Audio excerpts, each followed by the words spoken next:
So, story time. Once upon a time, there was a little boy, and he was taught, always obey what your parents say.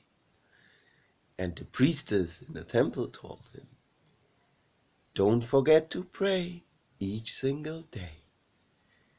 One day, his father gave him a lot of work to do, so he couldn't go to the temple and pray. But he couldn't disobey either, so he was caught in between. That was obscene scene. He was always doing the one thing, always looking. Maybe he could still escape to the temple, but he had to do the thing. So he wasn't at all aware of what he was doing.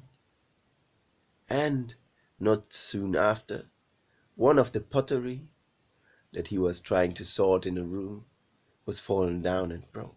And he was very upset about that, because the pottery had high value. You know? His father's father had made it himself, and it wasn't easy to make good pottery. So he was very sad and walked down the street. There was an elder sitting there and said, "What is wrong with you, youngling?" And he turned to him and said, "Look, the pottery broke." And he said, "Oh, why did the pottery break?" And he said, "Because I wasn't really with what I was doing. Because my dad told me to work, and the priestess told me to pray, and I couldn't do both at the same time. And I shouldn't disobey, so what can I do?" And the older laughed at him and said, "Look, why do you have to go to the temple to pray?